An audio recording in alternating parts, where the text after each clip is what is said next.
Huge, massive development. Unbox Therapy, Lou Later HQ, 2020. Date today. Let's get it straight here. It is Wednesday, February 5th of 2020. Never thought I'd see the day. Thought about it. Knew it was a possibility. Never thought I'd see the day. Ladies and gentlemen, I want you to take a close look at your trusted co-host of the Lou Later Show, Mr. William Dew. Oh. You went with William. Haven't heard that in a while. That threw me off, actually. On this day in February, on the 5th day of February 2020, he decided to end his experiment and go back to wearing his headphones.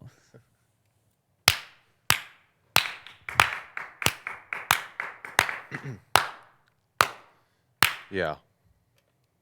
I'm done with that. No headphone days. Didn't feel like yourself. No, not really. You were a different guy. Mm-hmm. You're back to where it all started. Mm-hmm. And you're cozy. It feels at the right place. Wow. All right. Well, congratulations. Glad to have you back. I can feel a whole different thing now. And personally, I'm happy to be here. Top story, top of the morning, top story. Samsung leaks images of its new Galaxy S20. Samsung leaks its own images. Can't say there's much of a surprise to be had here, but it is always interesting when a brand leaks their own stuff. Granted, they're not happy about it, I presume. Possibly even somebody was fired over this. I don't know. But this type of confirmation just eliminates all questions.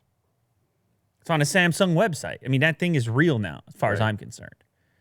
And it's there's no point anymore to be analyzing renders or potato cam coverage. They took it down, though, did they? They did take it down, but we have the screenshots. Yes. As it is in 2020. You have a screenshot instantaneously.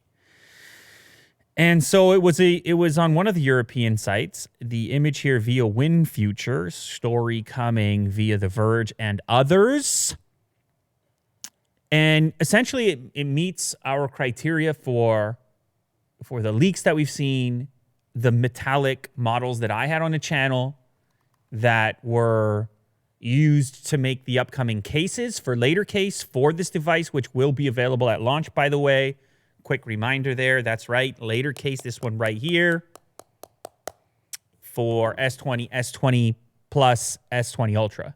It's crazy. You can pre-order it right now. I'm not joking. So this is good news for me on that front, but I have to say, we all knew it. Everybody in the audience knew it. You knew it. Even when you weren't wearing headphones, you knew it. Mm-hmm. That this was going to be the upcoming S20 design. And of course, you take a closer look at it, you get all the things you'd expect, although this gives you a better visual because you have the screen turned on, rendered in there with the background, so you get a better idea of the screen to body ratio. You see the front-facing camera, the scale of it, the hole punch in the center, very Note-like, current generation Note-like. You have a tiny little chin and forehead, but almost, beyond that, practically invisible bezel on the sides, though they did some fancy stuff into Photoshop with the glare. You've been in Photoshop, Will. Mm-hmm. Now, if you look over to the left-hand side of the leaked screenshot, the top one, you just scrub on over to the left-hand side. You're too zoomed. The other side. There you go. You can see, I know they're tiny little boxes, but you can see the back of the device as well. It also meets our criteria for the standard S20 model and how big the camera cutout's going to be. Of course, I evaluated the metal models in the past, and I was comfortable myself with the S20, S20 Plus, and then things got a bit crazy with the Ultra. The Ultra's got an enormous camera.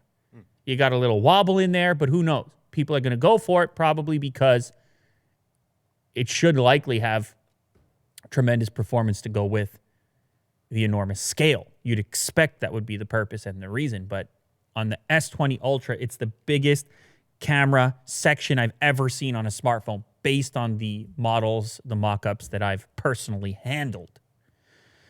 Now, if you scroll down a bit further on the original article, you'll see that as part of the leaked images, it came alongside with a case leak, one of these starry type of cases. The stars, I think they light up on the case. And this would probably work for Kirk, I would guess. This would work for him. The rest of us could never pull it off. But for Kirk, this could be for him. And, Samsung's been kind of experimenting with their first-party cases. They're offering more and more options. They put out like 7 or 8 cases now to go with their phones. So this is kind of a high-tech version. And presumably it'll pull power. I don't know how it actually juices those lights up. It'll probably pull a little bit of power from the phone. Who knows? Now, of course, we have the event coming very shortly on February 11th. So, obviously Samsung not happy about this, but who it's around the corner. We're going to see it for real, Ultra Plus and regular.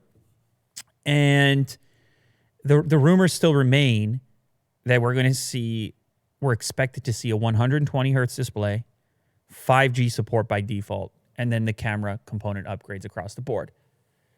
The other rumor that emerged was some pricing in the US, which looks to be expensive. I expect this product to be expensive, but you got to keep in mind before you do the evaluation, they're doing 5G across the board, at least for the US. So part of your cost has to do with that. And then we're also going to see this Z Flip stuff. And we saw rumored cost on that as well, coming in probably a little higher than I expected on the MSRP. And there's the guy, Ben Geskin, who loves the shout out. And so here you go, Ben, with the shout out. You got the video clip of the Z Fold. Shout out Ben Geskin. So anyway, February 11th, keep it locked. I'll have something to say. I'll tell you what, February 11th, I'll have something to say. I'll think it through. There's a new Poco Phone, but Mashable Pakistan says it's boring. Did you know that's who said it was boring, Will, when you pointed this story out to me? No, actually. I actually had a few people reach out to me on social media. I'm not even there that often. You mean the internet? You know what's weird, Will? Yeah. You spend time, you're posting videos, you spend 10 years on here, don't you? If you're me. And sometimes, at least the phase I'm in right now, the feeling I have right now, I like making videos, I like publishing videos, but as far as going on social and promoting it, and it's a lot, It's to do, so the phase right now is you just put stuff out, people can find it, people can watch it. You can find this podcast in multiple places. You can seek it out. But as far as the social medias like Twitter and stuff, I apologize if you're not getting a reply. I appreciate your support. But I'm just not locked on to the Twitter as I am at certain points. And I'm not saying it's going to be like that forever. I may jump back on. And all of a sudden I'm exchanging and there's questions and answers. And that can happen at any point in time. Yeah. But right now I'm good. Right now I'm relaxing. You're a man of few words on social media. Right now. It could change. Right now. Real life is happening. I'll tell you what. Can't substitute that. I'll tell you. Damn, dude. Well said. I got life. It's coming at me. It's the Matrix, I'm Neo, and it's just life. And you keep it together, man. You hold it together. Never Ending Story, the guy that's made of rock, he's got the strong grip, but he's crumbling. Who's that? In the Never Ending Story, The movie? Oh, I totally forgot about The that. guy is made of rock, but the nothing is coming and he's crumbling. And he can't, he's supposed to hold on to Atreyu? I don't know. Whatever. It's a long time ago, but I'm just saying, Will. You got to keep it all together. How does this metaphor work? Is Twitter the nothing? Am I the rock guy? I'm not crumbling. Am I? Who knows? Well, It's all possible. Twitter's the rock guy. I'm Atreyu. That's better already. yeah, that's a better story. I mean, can you tell from the physical appearance? And so then what's the nothing? The nothing is just the negative sentiment in general? Cool. I don't know. We might have done something there. I don't know. We probably did nothing there. Get it? Or something. Or something. Poca Phone. You know, Will, some people said in the comments, some people said, you know what? You go on the tangent. I'm down for the ride. Some people said, I'll go down the unusual path and I'll come back with you. Yeah. And I want to shout out those people as well. Other people say, get to the goddamn point. Thanks for sticking around. And so for those people, I apologize. Sometimes I will. There's a new Poco Phone out, but it's kind of boring. Next story? No, I had a few people reach out to me and they said, you got to check out this phone. But then I did a little bit of reading and it turns out it's nowhere near as hot from a hype perspective as the last version, the F1. And part of it is because it looks to be very similar, if not identical, to a phone that already launched a while back in China under a different name. It was, of course, the Xiaomi Redmi K30, and it launched in December. People are saying this looks pretty much the same, so it's not as exciting. I think part of the reason is the fact that it has a 700 series chip from Qualcomm. And what was compelling about the last phone was you had the flagship spec on the F1, and people said, flagship killer. Great camera, too. I'm just walking down the street, they shout at me, flagship killer. Killer? Like, why are you yelling at me? I don't have a Poco Phone on me or anything. They're like, hey, Lou, flagship killer. No, that was a thing. Don't you remember? It sounds antiquated now, but people loved saying that around the time of the first OnePlus. Yes. And it was a thing that it was in the, OnePlus coined it, didn't they? they might have. They Or loved the it. audience around it. OnePlus coined it. loved that whole idea. Yeah. And OnePlus devices used to be cheap. And that was part of the reason that they had that terminology, and many other brands have aimed to fill that role as OnePlus has become increasingly premium. Poco was one of those brands. Of course, it was not really a brand. It was a brand underneath another brand, and there's more to the story. But nonetheless, people were really excited for this next version because they thought, hey, maybe it's going to be this flagship spec at this crazy price like the original. And that doesn't look to be the case. Though I'm looking at these specs, and they look all right to me. 6.7-inch display on the Poco X2, 120 hertz LCD display, Snapdragon 730, 8 gigs of RAM, 256 storage, and a 4,500 milliamp hour battery. And then that's coming in for $225. So I'm not mad about it, but I understand where people are coming from as far as the hype not being the same as the first version, because it just sounds like a mid-range phone. And particularly in India, you have many options Yes. for this type of spec list at that type of price point. Now, there's one other thing to mention outlined here thanks to Mashable Pakistan, and that is that they didn't call this an F-series device. They called it X2. So therefore, there's no F2, and the original was an F1. So is it possible that even within Poco, there's going to be more than one line of phones? Like a Pro mode. And F stands for flagship or something. I don't Yeah. think it does. I don't know if it does, but you could still see an F2, which is the true successor to the F1, and this is just some other phone that they're making. That's a possibility. But I don't know. Don't hold your breath for any reason. unless you're Scoop. one of those divers, free divers.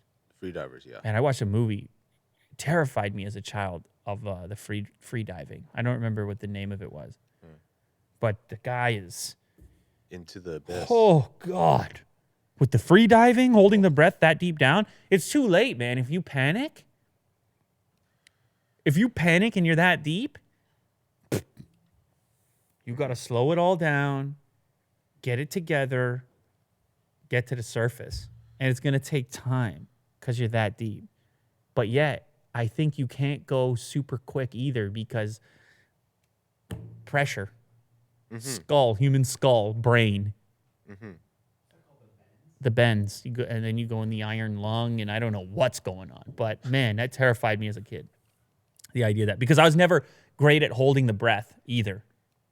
Man, holding the breath. What can you do? Couple minutes? What? No. How Not long? at all. How long? 30 seconds? 45 No, you seconds? can do better than 30. 30 seconds is not. You can definitely do better than 30 I don't seconds. know, man. Dude, I don't know. give us a quick search. How long does an average human hold their breath? It's definitely. Yeah, but like you right now. Like you hold your breath right now. Oh, Dude, I told 30 ya. seconds to 2 minutes. Okay, you're right. If you're in excellent health.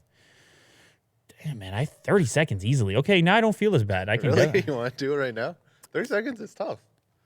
I would think. No, I mean, we're going to have 30 seconds of dead air. If I can do 30 seconds, I promise. 2 minutes, I don't know. That's tougher, obviously. And then the water element adds a whole different story to it. Apple's supplier Wistron to assemble key iPhone component in a new India plant. We've covered this extensively on the channel. It's an area of interest for me, obviously for the Indian fans, but also just for the globe.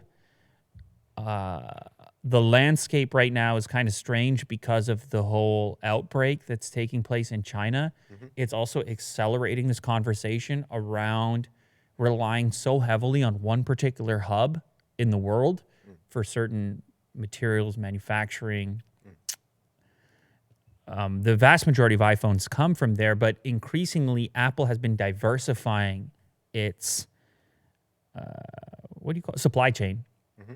And Foxconn themselves, they've gone into India, but the other Taiwanese manufacturer, Wistron, they're doing the same. And the new thing is to do a larger percentage of the manufacturing and assembly in India, as opposed to just sort of the last leg of the journey, having all the parts come in.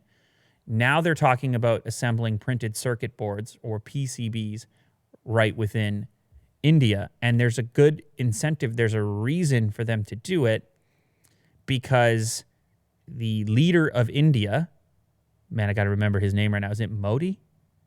Do I have that right? On Saturday, India said in its federal budget that it will, from April, begin taxing imports of populated PCBs at a higher 20% from the previous rate of 10%. Populated PCBs. Now, if the parts for the PCBs come into the country and then the PCB itself is populated within the country, that doesn't count. You see what I mean? They get around that doubling of the import tax rate. So this guy, Modi, he's all about this, it appears. I mean, I'm an outsider. I'm just looking from the outside. I don't want to get into the various politics, because you know how politics go, Will. It's beliefs and 7,000 different ideas that have to fit within a campaign and a political party. And I'm just saying, this guy is making moves. Obviously, that's a move with an outcome, a move with an effect. So it appears to me to be working, at least from this standpoint of encouraging brands to, well, essentially what this means is hire more Indian people, create more Indian jobs. If all of a sudden they got to get around this tax rate, but they want to work within India, particularly selling for that local market, okay, fine. Let them populate the PCBs too. Fine. Train them. Go. Apple historically was incredibly tight on this.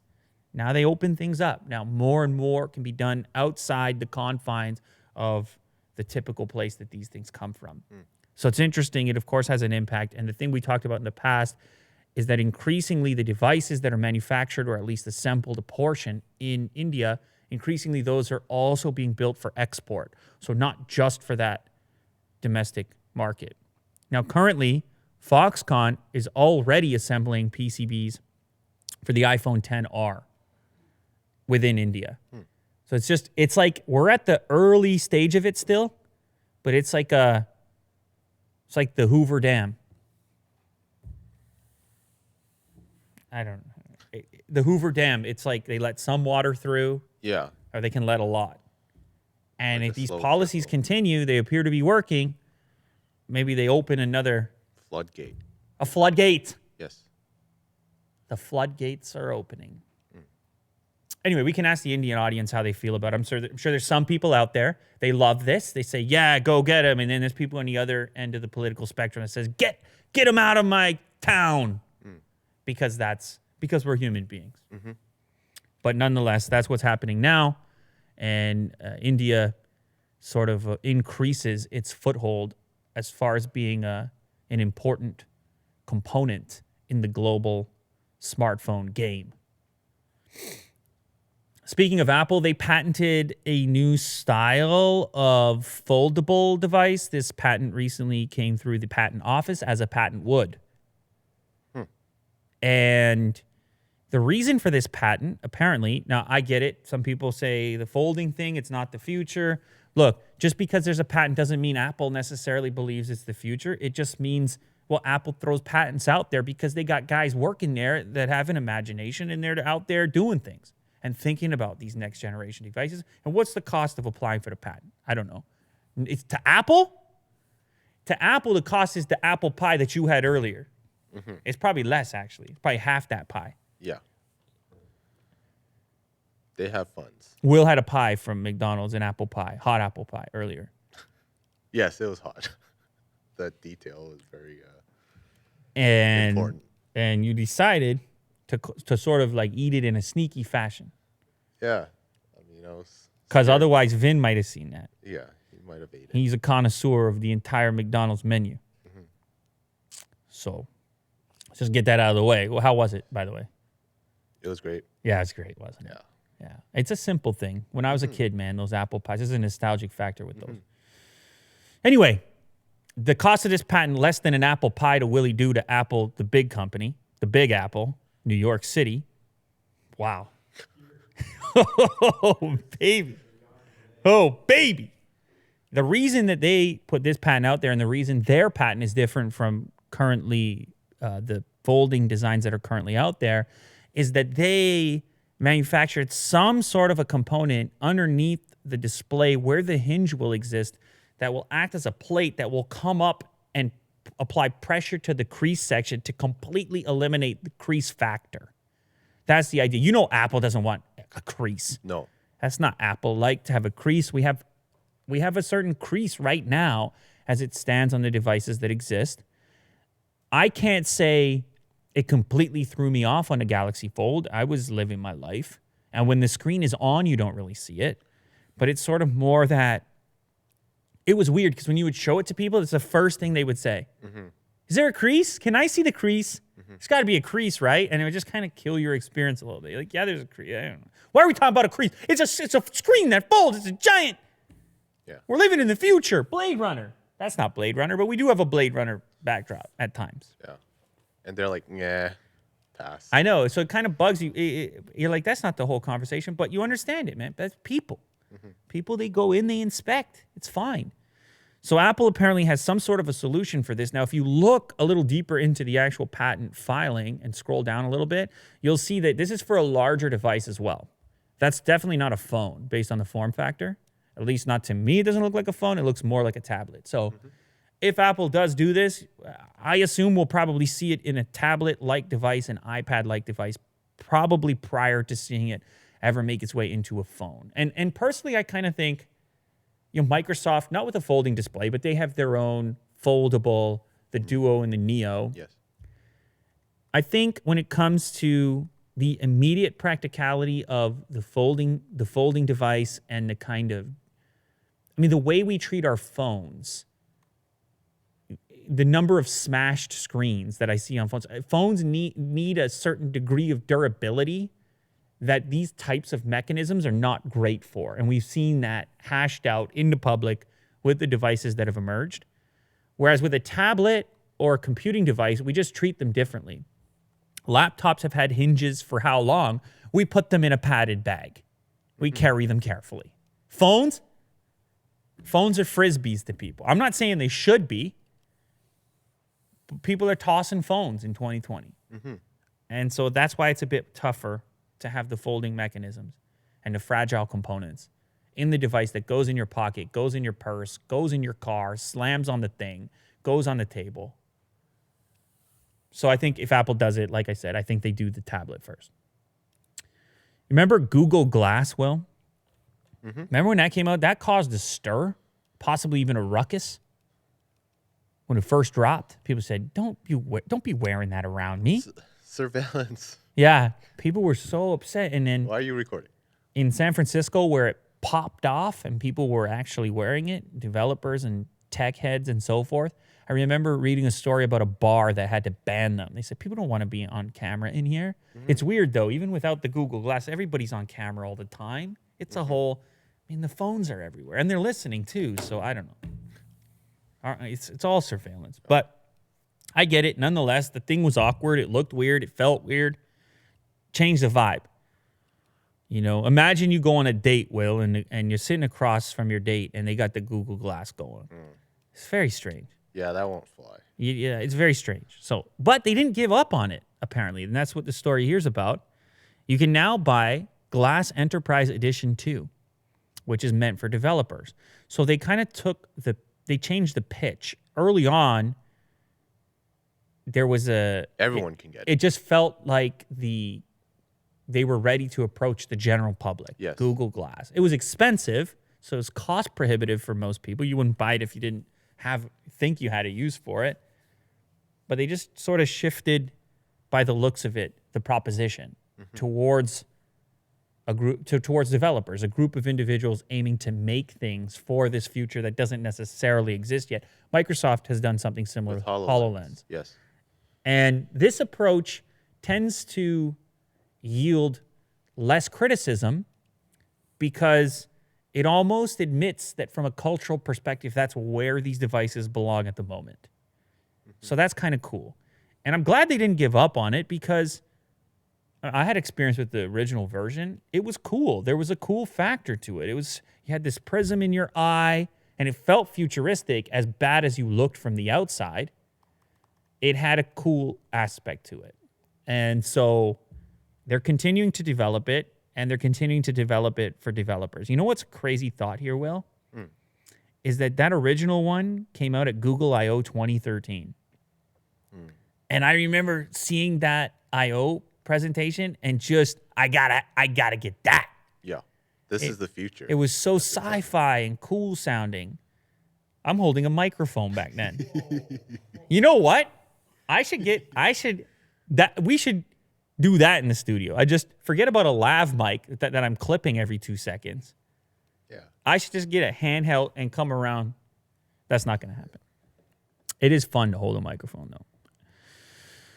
Enterprise Edition 2 was initially available only through authorized solution partners that would work with a business to develop custom software for their needs. But now Google's dropping that restriction so the general public can purchase Enterprise Edition 2. It's just not targeted at the general public, and it's still expensive, obviously. Prices are currently hovering at or just below $11.99 before taxes. But you can pick it up at CDW, for example. So Glass is not over yet. It just kind of changing the target. It'll be interesting to see what people make with Glass going forward and if it actually becomes the future, or by the time they've developed it, it's a contact lens and we don't have to wear the glass. Then I don't even know who's got it and who doesn't. Right. Who's a cyborg and who's not. You won't even see it. You'll be on that same date, Will, and your date's gonna be scrolling. It's like, why is your eye flashing? Yeah, that your date's gonna be scrolling, and you're sitting across. And how do you like that shrimp cocktail? Hey there, are you enjoying yourself tonight? Yeah. That's you on a date. And she's scrolling in her eyeball. And you're like, oh man, what am I doing? Your eye's having a red dot and it's blinking. Yeah. You're like, going oh on here?" man, I don't belong here. Yeah. And then you go get an apple pie from McDonald's, which is hot. All right, last one for me. It looks like YouTube Premium is doing okay. Now, I picked this story because there's a personal component. We all in this studio use YouTube Premium. Everybody here. And can't imagine a world in which we don't. At least I can't. You use it, right? Of course. Okay, you guys. I have a family plan. Okay, with so Jack and a Kurt. few guys in here split the family plan, and the cost is actually quite low. Was it like $5-6 a month? It was like $5 or $6. It comes with YouTube Music, which, for all intents and purposes, is essentially Spotify. They even have the new Discover mix, which updates every week.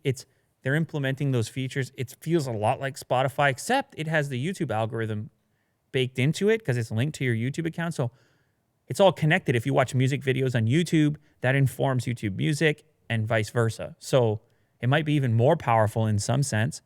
So you get the YouTube Music and you get YouTube Premium. YouTube Premium, of course, removes ads from the site and supports your favorite creators. They get a percentage of your monthly subscription fee if you watch their channel a lot without the need for you to see ads. So it doesn't cut them out. You get ad-free and you get background play, and you can download your favorite stuff to watch it when you're offline and save your data fees. So it's just a cool product. It's a cool app. And we have this story here that they now have 20 million subscribers. I understand that in the scale of YouTube, 20 million, well, Unbox Therapy has 16 million subscribers. Now, they're not paying subscribers, so it doesn't sound enormous, but it's a new service, and it's not like there's been an enormous marketing campaign. I feel like they've actually marketed YouTube TV more than YouTube Premium, and that's led to around 2 million paid subscribers. That's a more expensive subscription. Of course, they were advertising that with the MLB, shoving it in your face if you were watching the World Series. I remember that, but not necessarily Premium. Anyway, YouTube is out there. They're getting the word out, and they've at least put together a handful of paying customers, and it does indicate that YouTube is worth something to people, that a tangible amount of money and not just worthwhile as an exchange for their attention in the form of an advertisement. And I think that's interesting.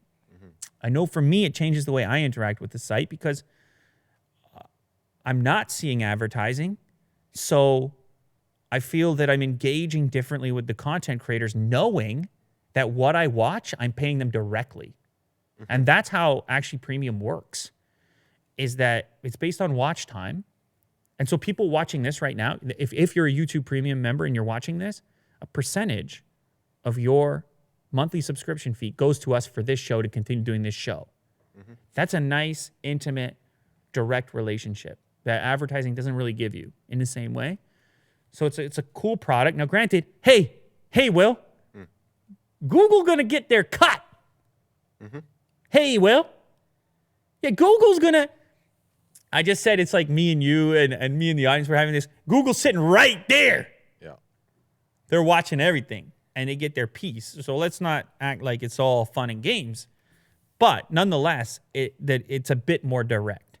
Now, to compare this to some other services out there that will make the 20 million look small, Spotify's got 113 million paying users. But they've been at it for a really long time. And YouTube Premium, YouTube Music is a little bit newer. So it depends on the way you want to read that. Spotify, obviously huge, obviously very successful. Apple Music, 60 million paying subscribers. And Amazon Music, 55 million, but that also includes those that are the free members, not just paying members. So interesting nonetheless. We'll see where the whole thing goes. I know myself, and I'm not just saying this because I'm on YouTube. I watch mostly YouTube. And if there was a subscription, and Kirk and I were talking about this earlier, or maybe that was yesterday, if there was a subscription that I wouldn't want to give up, get ready for me to say something crazy. I would cancel my Netflix subscription before my YouTube Premium subscription. I will keep the YouTube Premium over my Netflix subscription. Now you're saying, but you can still watch YouTube with the ads. But when you factor in the music and everything else and the amount that I pay, and the fact that I can binge YouTube without any distraction, without any interference, it's a heck of a package for me, at least. And the things that I watch and the time that I have to watch and so forth. Yeah, I agree with you. Ad free makes such a big difference, Yeah. especially when you're like watching some compelling content, like a podcast or something, or like long form content, and then all of a sudden you got hit by an ad. But, Will, people right now are saying, I'm getting hit by an ad watching this podcast. Yes. I think this is the ultimate scenario, is choice. Yeah. You see, and we talked about this in relationship to Netflix, that what if there was a free Netflix that had ads? Who's going to be mad? You can still pay, keep it the same if that's of value to you. Mm-hmm. That's why YouTube's model here, it puts the power back on the consumer, on the viewer, to say, yeah, keep watching it. You pick ads, no ads. Mm-hmm. And of course, the YouTube music piece. So I think that's the better scenario. You don't want to restrict stuff, right? If someone came along, if Netflix came along and said, Lou, we're taking a Lou Later show, we're going to give you X number of dollars, it would bother me that it's not accessible to anyone, even if that's in exchange for ads. To me, that's the better scenario, is you find a model that can satisfy both parties. If you don't mind watching ads and you don't care to pay for premium, beautiful. You still can get the content at least. And if you want the premium version of it, you can pay for the upgrade. That's a nice, healthy scenario in my estimation. I think it's the right one. Mm-hmm. And I think, for the record, Amazon has a version of that. Hulu, I think, has a version of that. Spotify has a version of that, right? There's a free Spotify with ads.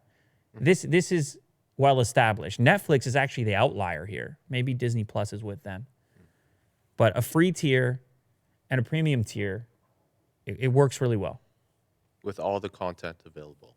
All the content available, just extra features, or like we said, with the premium, the ad-free experience, plus the music. Anyway, 20 million might not be as big as Google or Alphabet had hoped for, but I think it's interesting. I think it's relatively disruptive, but it does continue down this path of, my God, how do we have all these subscriptions and how do we choose?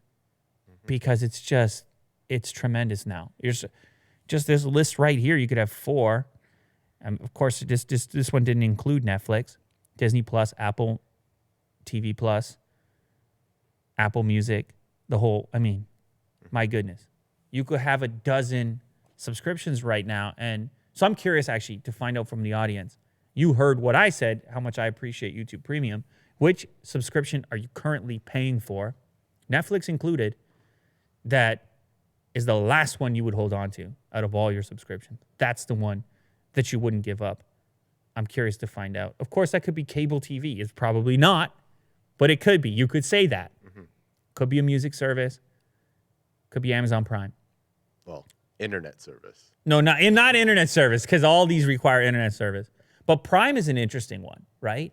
Because their premium version is, there's a shipping angle and there's a content angle. And it's interesting, man, the way everything's going to be packed together. Prime deals and stuff. And then Disney Plus has an ESPN element, although people told me after I talked about it, because I don't have Disney Plus, they said, the ESPN element is not really there. Mm-hmm. Granted, for a sports fan, they may have the NFL, NBA, NHL type of package, MLB. And that might be the subscription they don't want to give up, where you get all the games. So anyway, I like choice myself. It doesn't really bother me that much. I don't have a problem saying goodbye to subscriptions that I don't use or don't like. And really, that's the main thing, is it should be all right to say, you know what, this is the one I'm going to keep. I'm not going to have all those other ones for now. Maybe that changes at a certain point. That's the beauty of choice. Even when you feel locked with these, you're not as locked as you used to be. Remember contracts with smartphones and stuff? Pay it off over 13-year period. Yeah, I mean, that ain't happening nearly as much anymore. Anyway, new Samsung phones shortly, February 11th. Willie Doo's working on it. We're going to have something to say about it. Yeah, we're going to make it happen. And don't forget, the headphones are back for good.